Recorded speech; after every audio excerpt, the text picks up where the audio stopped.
There was a guy at the gym this morning who was fully dressed up in like 80s b-boy gear, baseball cap, slightly jaunty angle, even had sunglasses on, matching tracksuit, tucked into the trainers, big trainers, and was giving it the big I am, like full on, loud, counting reps, shouting at himself, basically giving full on look at me vibes.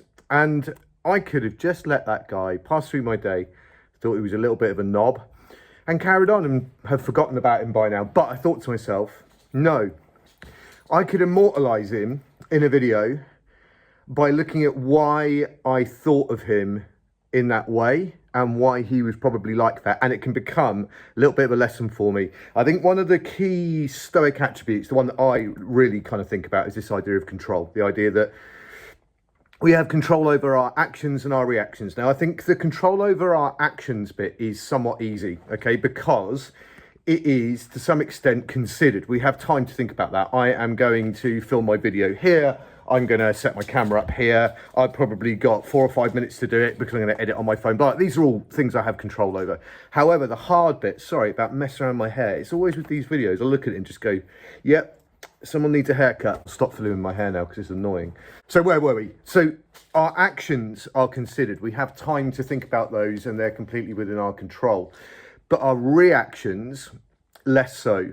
They're impulsive. So actions are controlled and considered, and our reactions are impulsive. And that makes them much, much, much harder to kind of actually work on. So here's a little task for you today. I'm going to maybe do this over a couple of videos this week because it's a big topic and I haven't got time to kind of go into it in depth. So there's a reason why that guy in the gym is being like that. There's some area Marshall Rosenberg doesn't talk about good or bad emotions. He talks about unmet and met needs. This idea that when our needs are met, so things like security, recognition, being valued, those kind of things are being met, then that's good. That's all taken care of. But when there are certain needs of ours, as human beings, we are complex souls. There are many things that we need to have fulfilled that need to be met. Now, we'll go into this, what those things are in another video, because I spent hours on this today. But essentially, that sort of behavior this morning is a reflection of an unmet need in that chap at the gym. And my response to that, if I want to be considered and in control of my feelings towards it, and therefore a better human being, is to kind of recognize that. So that's today's task for all of us and going forwards, is to kind of look at some people, look at their behaviors, things that maybe annoy us or kind of just catch us out. So whether it's someone being nasty to somebody at, a coffee shop because they haven't got their order right, or interrupting at meetings and kind of, constantly having to be heard and seen. All of those things are representative of an unmet need. And when you spot that and you kind of go, you're a knob, maybe just kind of go, wait, hold on, what's my response to this? What's my reaction to this? And maybe just try and be a bit more like Gregory House about this.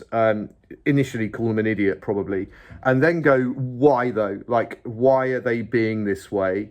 What is it in their lives that isn't being fulfilled, that isn't being met, that means that they kind of actively seek some control over seeking it out somehow, and often presents itself in a negative way? It's something I'm really aware of at uni. We have these young adults, and I was one when we first started teaching here, and they're in a new city, they're in a new world, new environment, all the rest of it, and essentially there's an awful lot of things that maybe aren't being met for them. So for example, they were being seen all the time by their parents. Hi love, how was your day at school? What do you want for dinner? That kind of stuff. Just this kind of actually being seen thing. Now, all of a sudden, they're parachuted into a new city. They might get up in the morning and come into uni and be sat in a class and kind of nobody really kind of like sees them in inverted commas. And so maybe they seek that out somehow. Maybe that's how it comes out. And that's how I've grown over the years, is to kind of see that behavior in certain people. It's easier at uni because that's the kind of environment I'm in. But my focus today and going forwards is this kind of response, this reaction, rather than kind of responding in kind and kind of going, well, hang on a minute, you're being a knob, is to actually kind of look and listen to what's going on and actually think to myself, what can I do about this? How can I respond in a way that's gonna maybe fulfill that? Now that could be seen as enabling, but there are ways and means, and we'll go into that in another way. But I think the first thing that can help us, first of all, is to kind of look at Mr. dropping the weights at the gym, And there's a rule, right? If you can't put it down, don't pick it up. But I understand, you know, sometimes you're on the last rep, you're going to failure, you drop it. But this was kind of like every single thing, almost throwing the weight down with more force. It is a cry for help, right? We use that term a lot. And I absolutely bet that if I said to that guy, hey, listen, let me buy you a coffee, I want to talk, and I chatted to him, it would be really obvious why that behavior is there. And that's okay. But, you know, I think that's a healthier way of reacting and responding. So that's today. What are we? Day 8. Gym workout clearly has been done. Did that a bit better. Don't know. Felt more controlled. The weights I've adjusted a bit. So yeah, all good. And yeah, we'll carry this on at least tomorrow, because I want to tell you a little bit story about my backstory and how I recognize those behaviors in myself and how they came out maybe. But yeah, that's your job today. That's my job today. When there's someone where you go, and you react and you go, first of all, you're an idiot. And then you go, but hang on a minute, mate, you know, you're wrong or whatever.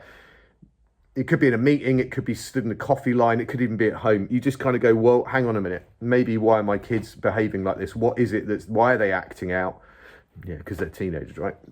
But I think that's the thing, isn't it? I think we have these kind of like stereotypical responses. He's an idiot. It's obvious why they're behaving like that. But you know what? This is on us to respond and react the same way. I think reacting is the harder side of control. The acting part, the actions we carry out are much easier. Anyway, that'll do. I've got to get on. So I'll see you tomorrow. Have a good day.